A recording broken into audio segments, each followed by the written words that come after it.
This program is made possible by my patrons. Hit the link in the description below to become a member and receive exclusive ad-free perks.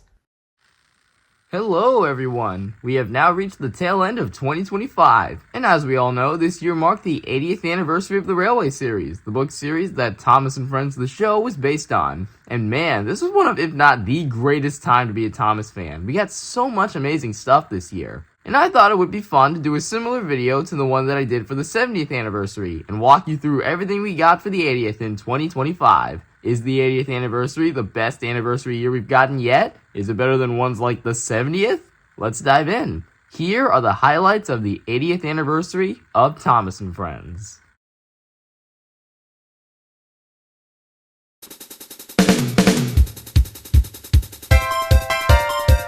So let's do some generalization first, starting with the new toys. Mattel, the company that owns the Thomas brand, revealed their new motorized and diecast lines back in March. And I can't tell you how much I and many others were interested in these new toy ranges, let alone ones that actually looked promising. I reviewed several of their new toys already, and while they aren't perfect, I'm still pretty impressed by what we got, especially with the new diecast toys. The proportions are all great, they have open cabs, separately fitted whistles, a new wheel design, and of course, the addition of the side rods adds so much to their already good look. We even got several chase variants in select case waves, including this awesome Storybook Thomas, and this nice red Ruby Thomas, which was made not only for Thomas's 80th, but for Mattel's 80th as well. They just so happen to be established in the same year as Thomas, in 1945. The motorized engines aren't terrible either. Most of the proportions, at least on the tender engines, are solid, and nothing looks too squished or stretched out. Even the side rods have new detail, which is cool. I think some of the engines look a little off, especially on the tender engines like James and Gordon, but they don't look abysmally awful. I still can't get over the fact Duck and Flying Scotsman were a part of this line. You just know they were trying to appeal to hardcore fans, such as myself, with them. Also in regards to Mattel announcements, in December of 2024, they announced that they would be collaborating with Train Simulator World to bring Thomas characters into the game. While I don't play the game myself, as far as I can tell, people who do play it really love this. Thomas, along with Diesel, Annie, and Clarabelle, and the Troublesome Trucks were featured. And looking at the promo images, man, do they look clean. I love that Thomas and Diesel got updated details to make them look more realistic. Stuff like the handrails on Thomas and the air vents on Diesel are super cool. They didn't just slap a bunch of rivets on them. Former producer Ian McHugh was brought in to help with the collaboration, and they even posted a half-hour documentary detailing how they did it. This was a neat watch, I really liked it. And while we're on the subject of 80th merch, we also got to see the model train world hop into the celebration. Bachmann currently has 2 rolling stock vans with the original Thomas logo coming up, which are decent enough, I guess. They also announced that Thomas set based on that famous illustration from the Railway series, which was ultimately cancelled. And frankly, I'm not too surprised. I wasn't super impressed with the lot. It's a neat idea, but it's not eye-catching, especially since the big must-have item is just the regular Bachmann Thomas, which is kinda dated. Lionel, on the other hand, released their own piece of 80th anniversary rolling stock. A boxcar with the classic Thomas logo, the 80th banner, and a livery that looks like the Sodor flag, with blue on the outside and white on the inside with yellow stripes. That attention to detail is great. The Minis line is also still going strong, which is surprising, with their upcoming releases being a Golden Thomas, James, Charlie of all characters, and Diesel 10. I don't collect anything from this Minis range, but it's pretty cool that these are still going. In all, it's nice to see the merch line still alive and well. I dig them.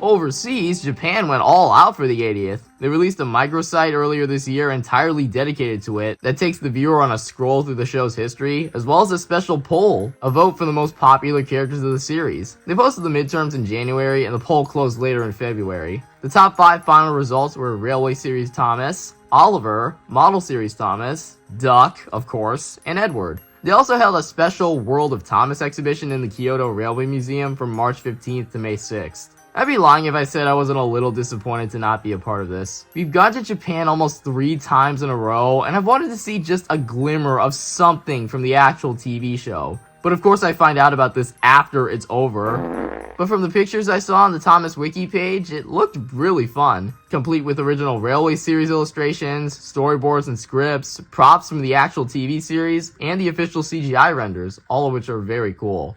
In terms of their merch, PlayRail released their special edition Railway series Thomas, Annie, and Clarabelle, which I have reviewed before. And I am still blown away that this thing even exists. One of, if not the best piece of Thomas merch ever. They also released some other 80th sets, but they will never top this work of art.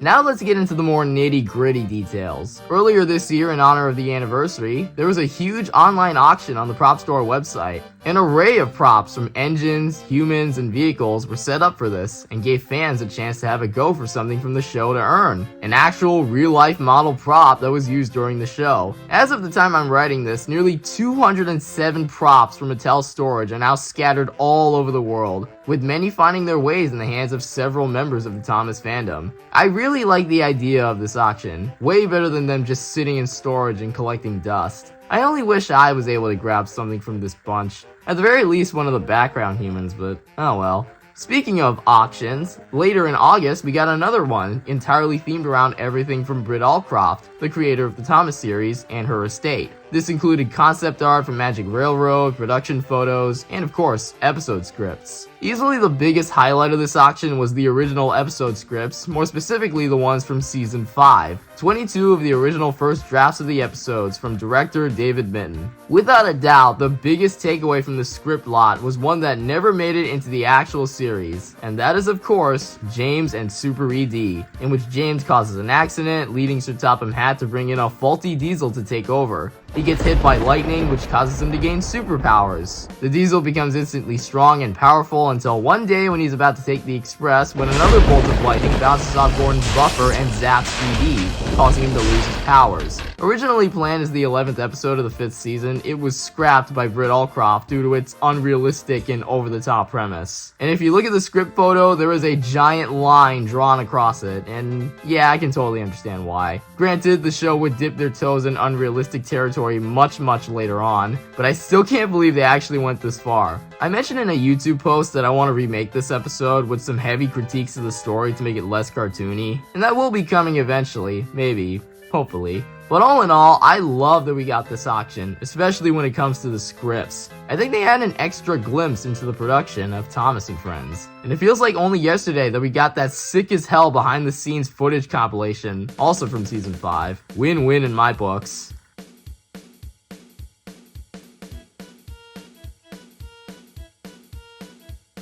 Something I haven't gone into detail about before is the Awdry Extravaganzas. Awdry Extravaganza is a 3-day weekend that celebrates the legacy of Wilbert Awdry and his railway series, as well as their connections to the Tallyclin Railway from the UK, the narrow gauge railway that Awdry himself visited for inspiration on his book, Four Little Engines. During these events, an exhibition is usually held in the Narrow Gauge Railway Museum, displaying artifacts from the Awdry study, original artwork from the railway series, and behind-the-scenes material from Thomas and Friends provided by Mattel. For the extravaganza, the locomotives from the Tallyclin Railway are dressed as their Skarloey Railway counterparts from the railway series. A number of special trains are also scheduled throughout the weekend, alongside a lecture, which often includes notes from the Awdry study being read aloud for the public.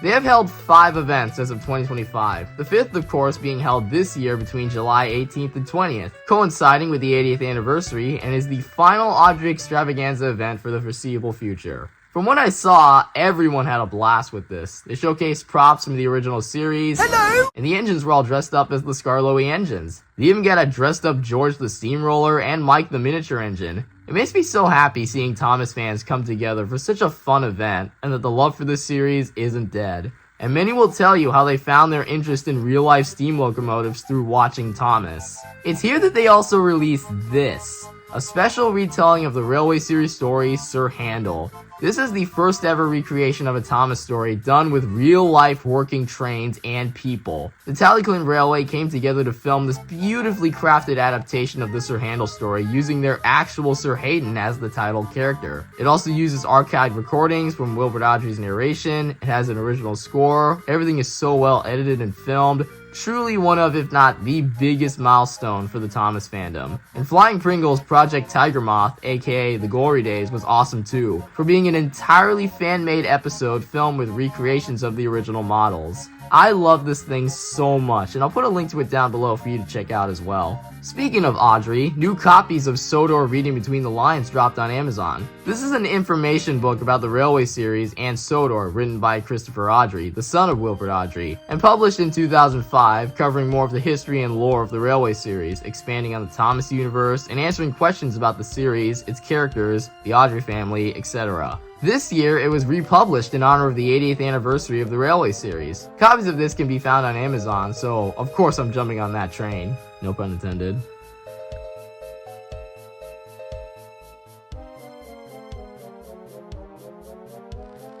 Now this is one I really love, the Thomas and Friends 80th Anniversary Podcast, released from May 12th to June 30th in honor of the anniversary. This podcast is hosted by longtime Thomas and Friends fan Tom Denham, and features interviews with several voice actors, writers, fans, crew members, and other people who have helped shape the history of Thomas and Friends. I highly recommend you check this out. Each episode is very insightful. It's on Spotify, so you have no excuse, at least to those who actually have Spotify. Link to this will also be down in the description. But of all the things we got for the 80th anniversary, this last part is easily my favorite. Let's be real, you all saw this coming. You knew it before you even clicked on the video. The original 1983 Down the Mine pilot, what was once a sought-after piece of lost Thomas media, is no longer lost. I made a whole review on this thing when it first came out, and I still can't believe that this thing exists today. I still remember the fan reaction when this was first announced. Out of the blue, Mattel announced that in celebration of the anniversary, they would be uploading the pilot to the official Thomas YouTube channel. This was a major push by series producer Ian McHugh, and he's talked in interviews about how exactly he managed to find it and put everything back together. Restoring the pilot consisted of cleaning the old film reels and digitally rescanning and editing it back together into essentially a guess of how the original episode played out. This included a new score by Michael Donnell, one of the original music composers for the series, and unused narration by ex-Beatle Ringo Starr. The pilot plays closer to the final draft we got officially, but that does not excuse the pilot for really being something. It's definitely rough around the edges, which makes sense since this is a pilot, and of course it's not going to look the best. The props of Thomas and Gordon are interesting to see compared to how they would look later on. There's a lot more usage of camera work, there's some additional scenes with the human characters. I think the build-up to Thomas's crash is much more impressive than how it is in the final episode. In general, this is such an interesting watch, and I love how it's not your typical pilot in the form of a first episode to introduce a brand new world and characters that inhabit it. It's a pilot that shows everything that could be done in such a simple yet fascinating medium. Compared to Thomas and Gordon, the actual premiere episode, which is a story about two awful characters being rude to each other, this type of story works better as a Kickstarter to an overarching narrative. Down the Mine, which ended up being the second to last episode of the season, is a much more appropriate choice. It introduces the two main characters, starts its main conflict, ends its main conflict, and reflects the message on the show as a whole. Friendship, camaraderie, teamwork. It's a short, sweet story with a solid moral. While I do think the final version of the episode is better overall, quality-wise, the pilot is still a fantastic look at the start of Thomas's history on TV, one that showed massive promise for the years to come. The pilot is currently standing at over 3 million views on YouTube, and that makes me very happy to see.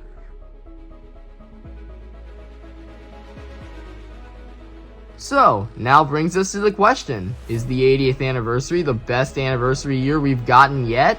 Honestly, this was a bit of a difficult decision for me, but after thinking it through and writing out the script, I think it is. Now don't get me wrong, the 70th anniversary is still really great. If it wasn't for it, we wouldn't have gotten things like the documentary, the Neil Patrick Harris blowout, and especially the unforgettable experiences of The Adventure Begins and Sodor's Legend of the Lost Treasure.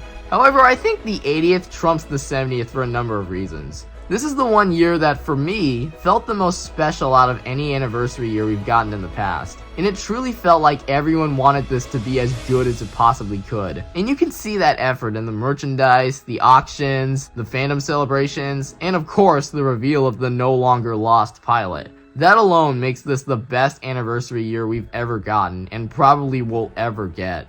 The future of Thomas and Friends is looking bright, and while I doubt it will ever return to what it once was, I'm still cautiously optimistic to see where this series goes next. Whatever happens next, we'll just have to wait and see. Oh yeah, and all engines go into this year too, thank God.